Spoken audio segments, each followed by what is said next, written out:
Acid ক্ষারকের Luis তত্ত্ব, হ্যাঁ, সেটা জানার আগে আমাদের একটু আরহেনিয়াসের তত্ত্বটা জানা লাগবে সংক্ষেপে। আরহেনিয়াস আর ব্রনস্টেড লাউরি। সবার আগে অ্যাসিড ক্ষারক শনাক্তকরণের জন্য বিজ্ঞানে আরহেনিয়াস একটা তত্ত্ব দিছে, তারপরে ব্রনস্টেড লাউরি থিওরি দিছে, এরপরে আসছে হচ্ছে অ্যাসিড ক্ষারকের লুইস তত্ত্বটা। তাহলে দেখো, আরহেনিয়াস বলছে যে জলীয় মাধ্যমে, আরহেনিয়াসের মতবাদের মূল কথা কি, উনি জলীয় মাধ্যম নিয়ে কথা বলছে। জলীয় মাধ্যমে যেসব বস্তু হাইড্রোজেন আয়ন ত্যাগ করে তাদেরকে আমরা বলি অ্যাসিড, আর যারা হাইড্রোক্সিল আয়ন ত্যাগ করে তাদেরকে বলি ক্ষারক বা বেস। ব্রনস্টেড লাউরি বলছে যে উনি জলীয় মাধ্যমের সীমাবদ্ধতা রাখে নাই, উনি বলছে যে যারা হাইড্রোজেন আয়নকে ত্যাগ করে তারা অ্যাসিড, যারা হাইড্রোজেন আয়নকে গ্রহণ করে তারা হচ্ছে ক্ষার। ঠিক আছে? আচ্ছা, ব্রনস্টেড লাউরির মতে মানে পরবর্তীতে আসছে হচ্ছে অ্যাসিড ক্ষারকের লুইস তত্ত্ব। লুইস তত্ত্বে বলা হয়েছে যে যারা ইলেকট্রন জোর গ্রহণ করে তারা অ্যাসিড, আর যারা ইলেকট্রন জোর ত্যাগ করে দান করে তারা হচ্ছে ক্ষারক বা বেস। তার মানে লুইস তত্ত্বের ভিত্তিটা কি? ইলেকট্রন জোর।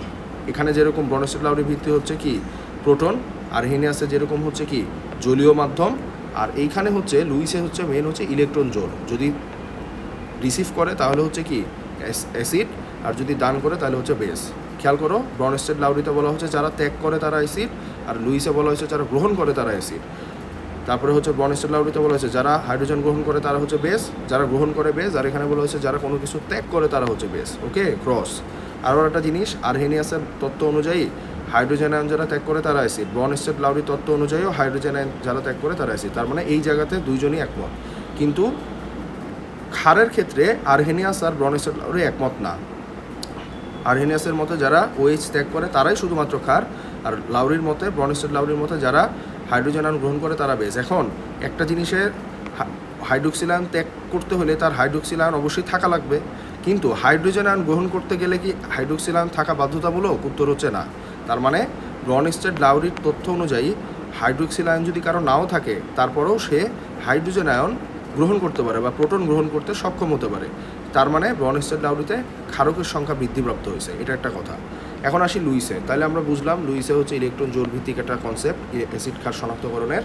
যারা হচ্ছে ইলেকট্রন জোর রিসিভ করে তারা অ্যাসিড, যারা দান করে তারা হচ্ছে বেস। এখন এখানে দেখো একটা জিনিস বলা হয়েছে যে লুইস অ্যাসিড হতে চাইলে তোমাকে কিছু একটা শর্ত পালন করতে হবে। সেটা কি? তোমার কেন্দ্রীয় পরমাণু যে যোজ্যতা স্তর আছে সেই যোজ্যতা স্তরে তোমার স্পেস থাকা লাগবে। কেন?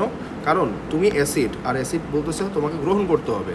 গ্রহণ করা ইলেকট্রন জোর গ্রহণ করবা কিসে? তুমি অরবিটালে। তার মানে আর সেটা কোন কোন স্তরে? যোজ্যতা স্তরে। বুঝছি তাহলে।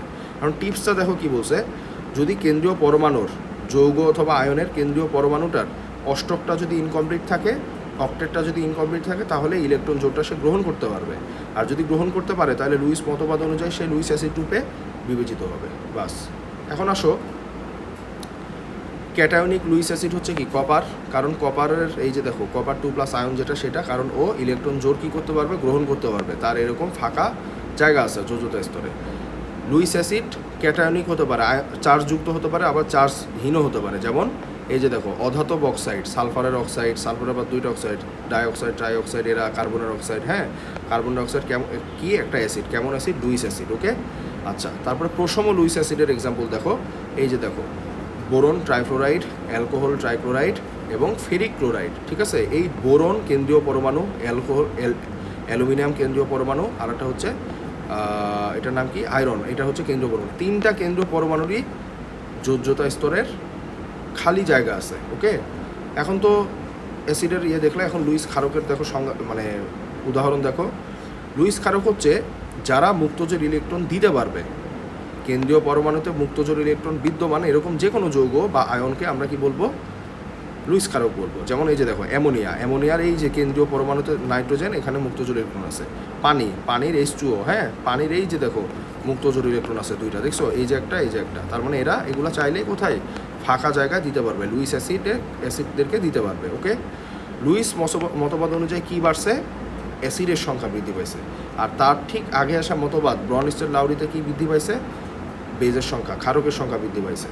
এখন আসো কিছু এমসিকিউ টিপস আমরা দেখি পরিবেশ রসায়ন চ্যাপ্টারের। দেখো আরএমএস বেগ নির্ণয়, এটা শিখতে হবে। এগুলো কিন্তু এমসিকিউ টিপস, সিকিউ কিন্তু না। হ্যাঁ, সিকিউর টপিকগুলো কী কী সেটা তুমি অবশ্যই জানো, সেগুলো পড়ে নিবা। গ্যাসের কণার গতিশক্তি নির্ণয় করতে পারতে হবে। জেড পেষণ গুণাঙ্ক, সংকোচনশীলতা গুণাঙ্কর ভ্যালু যেটা আছে সেটা থেকে আদর্শ আর বাস্তবকে শনাক্তকরণ করতে পারতে হবে এমসিকিউ এর জন্য। ভ্যান্ডারওয়ালস সমীকরণটা ভালোভাবে শিখতে হবে। ভ্যান্ডারওয়ালস সমীকরণে আয়তন সংশোধন ফ্যাক্টর, চাপ সংশোধন ফ্যাক্টর, এই জিনিসগুলা দেখতে হবে। প্রাইমারি সেকেন্ডারি বায়ু দূষক, দূষকের গ্রাহক, দূষকের সিঙ্ক, কার্বন মনোক্সাইডকে যে নিরবঘাতক বলা হয়, এই ইনফরমেশনগুলো জানা লাগবে। আর এই যে প্রাইমারি সেকেন্ডারি বায়ু দূষক কারা, দূষকের গ্রাহক কারা, দূষকের সিঙ্ক কারা, এটা জানতে হবে। উভধর্মী যৌগ বা এমফোটেরিক যৌগ শনাক্তকরণ, বইয়ে সুন্দর মতো দেওয়া আছে, পড়তে হবে। উভধর্মী যৌগ, উভধর্মী আয়ন। অনুবন্ধী অম্ল ক্ষারক নির্ণয়, একটা বিক্রিয়া দিয়ে বলবে যে এই ক্ষারকটার অনুবন্ধী অম্ল কোনটা, অথবা একটা ক্ষারক দিয়ে বলবে বিক্রিয়ায় দেওয়ার কথা, এটা এই এই এই টাইপের কোশ্চেন দিলে বিক্রিয়া দিবে, যে একটা বিক্রিয়া দিয়ে জানতে চাইবে যে এটা তো ক্ষারক, তাহলে এটার অনুবন্ধী অম্ল কোনটা, অথবা বলতে পারে এটা তো অম্ল, তাহলে অনুবন্ধী ক্ষারক কোনটা। পানির বিওডি, সিওডি, হ্যাঁ, তারপরে হচ্ছে পিএইচ, টিডিএস, আর্সেনিকের মাত্রা, এগুলো জানা লাগবে। আর্সেনিকের মাত্রা আবার দেখো দুই ধরনের, সারা বিশ্বে এক ধরনের সম্ভবত 0.01 মিলিগ্রাম পার ডেসিলিটার, আর বাংলাদেশে হচ্ছে 0.05, বাংলাদেশে একটু বেশি, কারণ বাংলাদেশের মাটিতে আর্সেনিকের পরিমাণ অন্যান্য জায়গা জার্মানি টারমানি ওইসব ইউরোপিয়ান কান্ট্রির তুলনায় কিছুটা কম, এই জন্য বাংলাদেশে লেভেলটা আরেকটু উপরে বাড়াই দেওয়া আছে। ওকে, গ্যাস সূত্রসমূহ দেখো, গ্যাস সূত্রসমূহ, এটা আসলে সবার আগে বলা উচিত ছিল। গ্যাস সূত্রসমূহের মেইন যে মেইন সূত্র যেটা, যেমন বয়েলের সূত্রের মেইন কথা কি, এই যে এটা চার্লসের সূত্রের মেইন কথা কি, V1/T1 = V2/T2, এই জিনিসটা থেকে প্রশ্ন আসবে। বয়েলের সূত্র, চার্লসের সূত্র, ডাল্টনের সূত্র, বয়েল চার্লসের সমন্বিত সূত্র, আদর্শ গ্যাস সূত্র, তারপরে আরও যেসব সূত্র আছে সেই সব সূত্রগুলোর মেইন যেই স্টেটমেন্ট, সেই স্টেটমেন্ট থেকে ছোটো ছোটো ম্যাথ আসতে পারে। তাহলে এতটুকুই হচ্ছে কথা।